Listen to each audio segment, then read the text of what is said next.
용량이 닫혀서 한번 카메라가 끊겼거든요. 아까 제가 읽고 있던 부분부터 이어서 수업할게요. 지금 밑줄 치고 별 표시 5개 박은 이 부분은 어디였냐면 페이지 206쪽에 중간 2 바에 나와 있는 두 번째 줄이었습니다. 가시성의 지속적이고 의식적인 상태.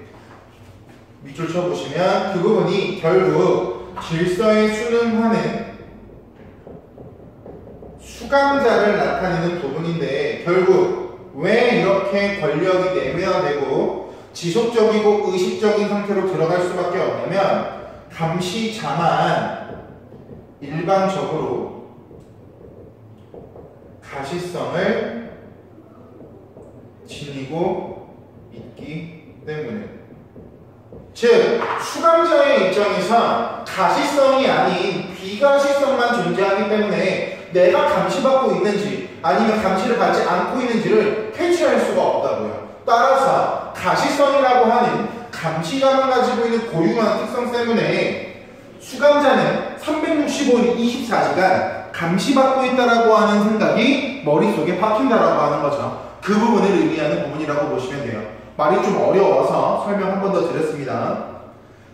감시작용을 중단하더라도 그 효과는 계속되며 권력의 완성이 그 행사의 현실성을 점차 약화시킨다. 이러한 건축장치 페노티콘은 밑줄 권력을 행사하는 사람과 상관없이 어떤 권력 관계를 새로 만들고 유지하는 기계장치가 된다. 즉 중앙 탑에 들어가 있는 사람이 A건 B건 C건 상관이 없다고요. 왜? 수감자들은 비가시성, 즉 자기가 감시당하는지 누가 있는지를 아예 캐치 못하기 때문에 감시자만 가지고 있는 정보의 비대칭성을 바탕으로 권력이 유지되고 발전될 수 있다가 되겠죠. 되셨죠? 요컨대 수감자는 스스로 상황을 유지하고 어떤 권력적 상황으로 파악된다. 사항하겠습니다. 일반 감시 과목의 구조는 여기 네모 봄, 보임, 결합을 분리. 봄, 보임, 결합을 분리. 그 봄, 보임의 결합이라고 하는 것도 여기서 굉장히 중요한 구절이니까 여러분들께서 꼼꼼히 보셔야 되고요. 봄, 보임, 결합의 분리를 설명을 도와드릴게요. 즉, 밑줄. 주위를 둘러싼 원형 건물의 안. 여긴 누가 있을 거냐면 수감자가 있을 거야. 안에서는 아무것도 보지 못한 채, 아무것도 보기 못한 채 밑줄 쳐보시면 비가시성, 아무것도 보지 못한 채 완전히 보이기만 하고, 여기 밑줄 중앙부의 탑속, 중앙부의 탑속이라고 하는 건 감시자죠. 그래서 밑줄 모든 것을 볼 수 있지만 가시성, 밖에서는 타반이 절대로 보이지 않는다. 이런 구조는 권력을 자동적인 것이며, 자동적 동그라미,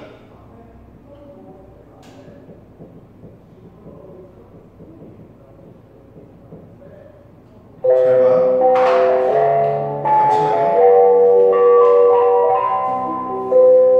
갈게요.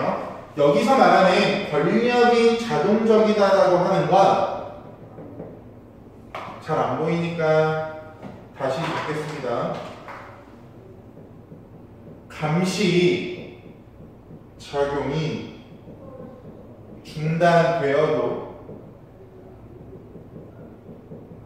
수감자에게는 효과가 지속된다라고 하는 게 자동성. 이게 무슨 말이냐면, 감시작용이 중단된다라고 하는 건 감시자가 감시하다가 배가 아파서 화장실을 갈 수도 있을 거고요. 감시자가 감시하다가 배고파서 밥 먹고 있을 수 있을 거예요. 그러면 화장실을 가는 순간과 밥을 먹는 순간은 감시자가 감시의 역할을 못하고 있겠죠. 그런데 비가시성을 가지고 있는 수감자들에게 있어서는 아무것도 볼 수가 없기 때문에 우리는 감시받고 있을 거야, 우리 조심해야 돼 라고 하는 감시자의 권력이 자동적으로 적용될 수밖에 없다고요.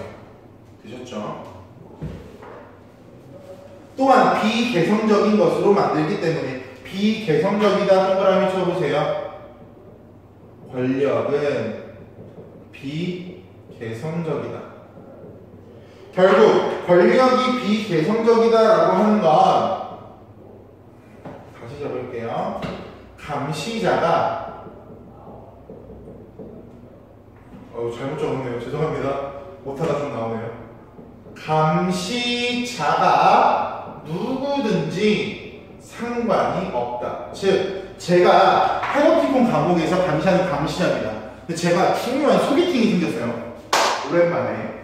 그래서 저희 집에 있는 막내 꼬맹이를 데려다가 야 감시 좀 하고 있어 라고 그 5살밖에 안 된 꼬맹이를 데려다 놓고 감시자의 역할을 맡겨줘요. 그 감시 구조는 성공할 수밖에 없을 거야. 왜?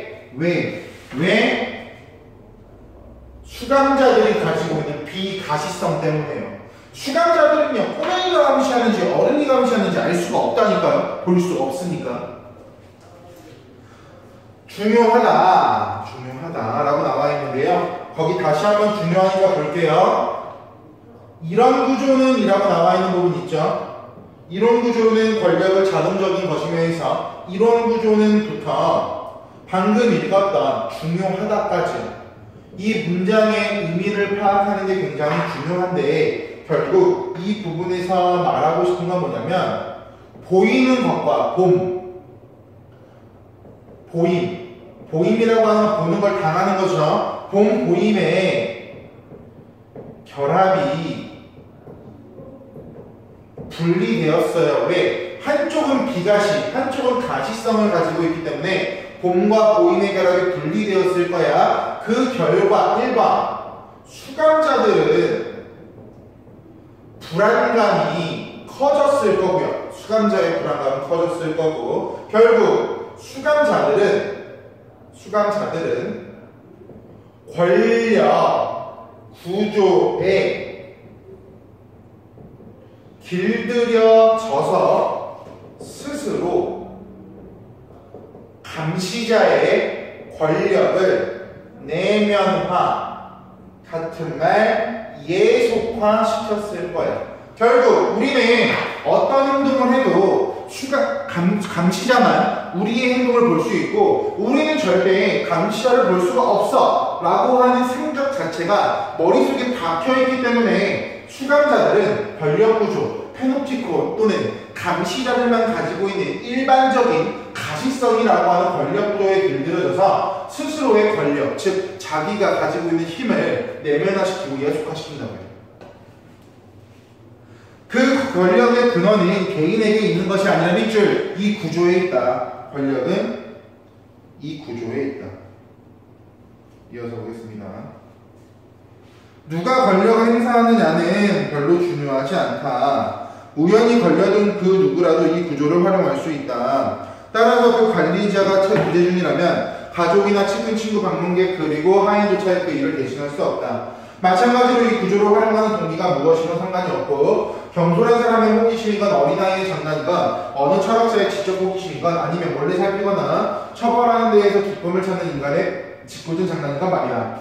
이러한 익명의 일시적인 관찰자가 많으면 많을수록 수감자는 간파될 위험과 관찰된다는 불안감을 더 많이 느끼게 된다. 따라서 밑줄 1만감시 과목은 아주 다양한 욕망에서 권력의 동질적 효과를 만들어내는 경이로운 시설이다. 오른쪽 페이지 보기 전에 오른쪽 날개의 얘들아 보임의 분리로 인한 정보의 비대칭성 있죠. 이 부분 아까 제가 필기해드렸던 보임의 결합 분리 이 부분하고 같이 연결되어서 꼼꼼하게 보셔야 되는 중요한 부분입니다. 넘어가서 오른쪽 페이지 갈게요. 벤담은 1만감시 과목이 그렇게 섬세한 것일 수 있다는 사실에 경탄을 했고요. 쇠창살이나 쇠사슬, 묵직한 잠을 셀 필요도 없다. 구분을 명확히 하고 출입구를 잘 배치만 하기만 하면 된다. 성과 요새 형태로 건축된 육중한 옛날 과목 대신에 밑줄 단순하고 경제적인 기하학적 구도의 빈틈없는 과목. 이게 바로 페노티콘이요. 권력의 효과와 강제력은 권력의 효과와 강제력 동그라미 말하자면 다른 쪽 밑줄 감시자 쪽으로도 옮겨가게 되었다. 여기 동그라미 쳐볼게요. 자신이 감시되고 있다는 사실을 알고 있는 자 동그라미. 같은 말 수감자. 수감자는요 자신이 감시되고 있다는 사실은 알 수 있어요. 하지만 감시자는 볼 수가 없죠. 왜? 비가시성 때문에요. 스스로 권력의 강제성을 떠맡아서 자발적으로 밑줄 자발적으로 자기 자신에게 작용되도록 한다는 밑줄 쳐보시면 즉 수감자는 늘 감시받고 있다는 것을 인식하고 있을 거고 이런 것을 바로 권력 관계가 내면화되고 있다. 권력 관계가 예속화되고 있다라고 설명을 하겠죠. 그 내용이 두 줄 내려가 보세요. 밑줄. 그는 스스로 예속화된다. 밑줄. 이 예속한다라고 하는 게 스스로를 내면화시킨다라고 보시면 돼요. 내면화. 눈으로 보겠습니다. 바로 이런 사실 때문에 외부의 권력은 즉 실제로 감시하는 감시자라고 하는 권력은 물리적인 무게를 걸 수 있고 점차 그 형태가 희미해진다. 이게 무슨 말이냐면요. 옛날에 감옥이나 요즘에 교도소를 가면 수감자들이 난동을 부리면 힘으로 폭력을 써가면서 그 사람을 제압해야 될 거예요. 이렇게 힘으로 제압하는 것은 물리적이겠죠. 하지만 지금 우리가 보고 있는 페노티콘은요. 어떠한 물리적인 권력이나 어떠한 물리적인 힘을 활용하지 않아도 효과적인 관리감도 감시가 되고 있는 구조라고요. 따라서 이 페노티콘에서는 물리적인 것들은 다 필요가 없겠죠? 이어서 볼게요. 권력이 한계 시점에 가까워질수록 효과는 지속적이고 깊어지며 단 한 번에 획득되고 끊임없이 갱신된다. 밑줄. 권력은 모두 물리적인 충돌을 피하고 늘 앞서서 승리한다. 밑줄. 그 부분을 뭐라고 하냐면 오른쪽 날개로 연결할 거야. 권력의 추상화. 오른쪽 날개로 연결. 권력의 추상화. 물리적인 권력에서 벗어나 추상적인 권력으로 옮겨진다. 감시라고 하는 건 추상적인 권력이라고 앞에 교육부에서 말씀드렸죠. 그 부분을 말하는 거고 마지막 부분 가겠습니다. 일반감시 과목의 기능은 밑줄 일반화될 수 있는 모델. 그럼 일반화될 수 있는 모델이라고 하는 건 어디에나 적용될 수 있다. 이 시설은 인간의 인간 생활과 권력 관계를 규정하는 하나의 방식. 일반감시 과목의 구조는 오늘날에도 여러 가지 변형을 만들어내고 있는데 2세기 동안 그 시설에 대한 상상의 강렬함이 어느 정도였는지를 말해준다. 그러나 몽상적인 건물로 이해해서는 안 돼. 그것은 밑줄 이상적인 형태로 압축된 어떤 권력체제의 구조이고 어떤 저항도 받지 않고 행해지는 그 기능이야말로 단순화된 건축적이고 시각적인 체계. 사실은 그것은 보편적으로 활용할 수도 있고 그렇게 해야 되는 정치 기술의 형태이다. 이것은 정해진 공간에서 일정한 수를 감시해야 되는 모든 시설에 적용할 수가 있는데 대표적인 사례가 CCTV. 이 구조가 적용되는 모든 것은 여러 가지 방식으로 권력을 완전하게 행사할 수 있다. 왜냐하면 우선 그 구조, 즉 페노티콘은 밑줄 권력 행사의 대상의 수요를 증가시키면서 권력을 행사하는 측의 수요는 줄일 수 있다. 이게 무슨 말이냐면 즉 감시자의 수는 줄이고 수감자의 수는 올린다. 즉 효율성을 높일 수 있다. 이 얘기예요. 수감자가 100명이니까 감시자를 100명을 두면 100명에 대한 월급을 줘야 될 거야. 그런데 수감자가 100명인데 감시자가 1명이면요 월급 나가는 지출도 줄어들겠죠. 나머지 뒷부분은 안 읽어도 될 것 같고요. 오른쪽 날개 보세요. 일반감시 시설의 일반화. 여기요. 일반감시 시설의 일반화에서 일반화 동그라미 쳐보시면 일반화라고 하는 세 글자는요 같은 말로 보편성이요.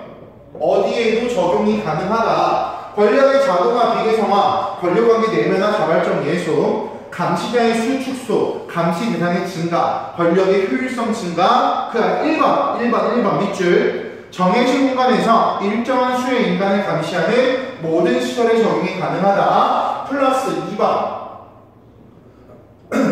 물리적인 수단을 사용하지 않아도 사회적 구조를 통해서 개인에게 직접 완전한 권력을 행사할 수 있다. 두 번째 특징이요. 읽어드릴게요. 물리적인 수단, 즉 물리적인 권력을 사용하지 않더라도 사회적인 구조를 통해서 개인에게 직접 완전한 권력을 행사할 수 있는 추상적인 권력을 발휘할 수 있다. 이게 바로 페노티콘의 구조가 되겠죠. 아래 일망감시 시설이 권력을 행사하는 방법 별표시 3개 박으시고요. 읽어보시면 될 것 같아요. 학습활동은 학교에서 충분히 하실 것 같고요. 페이지 211쪽 같은 거에서 나와 있는 외부 질문은 학교에서 하면 할 테니까 알고 계시면 될 것 같습니다. 오늘 내용 좀 많고요. 이해하셔야 되는 부분도 있으니까 꼭 복습하시면 좋을 것 같습니다. 다음 수업은 편의점 욕망을 검색하는 도시의 야경꾼이라고 하는 부분을 배워볼 거고요. 오늘도 고생 많으셨습니다.